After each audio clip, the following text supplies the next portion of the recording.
Hey guys, it's your girl Tower Crush back with another review, and this time I am reviewing Your Honor on Showtime. If you haven't already, please subscribe. Um, Let me get into it. This series is about to be some stuff. Okay, so it starts out with the little boy. He's probably about 15, 16, maybe 17. Well, probably 16, 17 because he's driving. Well, he's having sex with I guess he woke up with his girlfriend. She kisses him and leaves. He's driving around. I guess it's the anniversary of his mother's death. And he goes to the spot where she died. We don't know how she died. We just know she died. And he was in the lower Ninth Ward in New Orleans. And so, of course, he's putting flowers there, but he notices a crowd coming towards him. And there's you know, big black dude. So he hurt and gets in the vehicle and he starts hyperventilating because I guess he has asthma, and he had his inhaler on the seat, but he couldn't get to it. And he comes back around and he sees them that they had broke his mother's frame, and one was pulling out a gun like he was about to start shooting at him. So he hurried up, gets out of there. Well, as he's ski skirting, his inhaler falls on the floor. He's basically hyperventilating, trying to get air to his system, and he sees it on the floor. So he's trying to reach. Why this little boy wouldn't just pull over, grab his inhaler, use it, then start driving again, I have no clue. But this boy is still driving. They ain't nowhere in sight. So it's no reason why he couldn't just pull over and grab his inhaler. Would have took 2 seconds. But instead, he's driving and trying to grab this inhaler at the same time.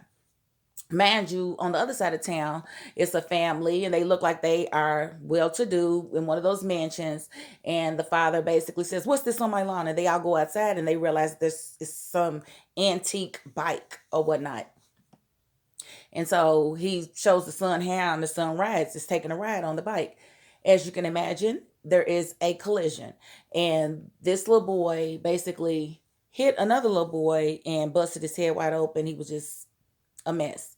Now, cut back. We have a court case going where the judge, he really, really appears to be a very fair man. Like, he basically caught a police officer in a lie, and he does his own investigations for his cases. So he's a very fair judge, and happens to be the little boy who hit the motorcycle rider's uh, father. So the little boys try to call his dad, but he didn't answer.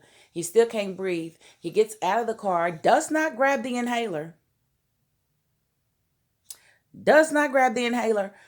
walks over to the other boy to see if he's okay. He sees that he's not. There's blood all behind his head, so it's clearly his head busted wide open. The boy was trying to say something, and he tried to get close to him, and blood went. Pfft. He tried to give mouth to mouth. It didn't really work. And he kind of saw the boy fading before his eyes. He done called 911 on the boy's phone. Ain't said a word because he still can't breathe. He still can't breathe. So the 911 operator is like, "It's got to be something going on. We're tracking you, whatever, blah, blah, blah." This boy gets back in the car. Well, he crawls back to the car because he ain't got no air. So clearly he's in shock, and he's got, oxygen deprivation. So he's definitely not ready, to really face what he's got in front of him. Shock is what it is. And so he goes to the passenger side. It's locked. Mind you, he's got blood all over his hands. So he done touched the passenger side door, right? Okay, then he crawls back around to the driver's side. Barely gets in there in enough time to get the inhaler to use it. And he thinks about it for a second, and he decides that fleeing is the thing that he should do. He should not stay because that guy just died. He just, killed somebody, and he should just leave. Why he called 911, I have no freaking clue. But he starts driving. He's out of gas. Now he got to stop and get some gas. Mind you, he still got this little boy's phone. Why he took it, I have no clue. Don't you know they have tracking devices in cell phones? They can basically see where you are at any moment if you've got your cell phone with you. That's how they got us. So why he would take this little boy's phone, I have no clue. But he stops at a gas station, and they show surveillance of him at the gas station. So that's going to come back into play. And you know, and he keeps going, and the 911 caller keeps calling back. So what he does is he takes it to a body of water. I'm just gonna say the Chattahoochee River, and he throws it in, and you know, basically doubles back to his house and starts trying to get rid of the evidence, and still ain't got his father on the phone. And you know, he's basically trying to take off his clothes because he had blood all over his clothes. Still had blood on his hands. He had to scrub his hands to get all the blood off. Why they wouldn't just wash off, I don't know. But he needed a scrub brush to I don't know. That didn't make any sense to me. But he was not a very smart criminal at all. He didn't even know how to wash a load of clothes, because clearly whatever he did to that washing machine made it flood everywhere.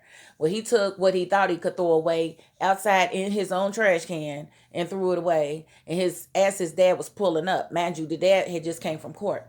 So the dad comes in, he knows something's wrong because one, the son never takes out the garbage. So, you know, something was definitely wrong, and he looked distraught. And so he tells him what happened. And he was like, "You left the scene? Oh my God, why'd you leave the scene?" And, you know, so he just really couldn't understand why, you know, he left the scene. But he was like, "You know what, we're gonna fix this. We're gonna basically get lawyered up before we go down here." And he was like, "Well, can the dog ride with us?" Basically, his dog's name is Django. He said, "Can Django ride with us?" And he was like, "Yes." So they get to the police station. He tells his son, "Sit right here. I'm gonna go in here." Now, imagine he's been calling an attorney, and he's been calling two people, and couldn't get anybody on the phone.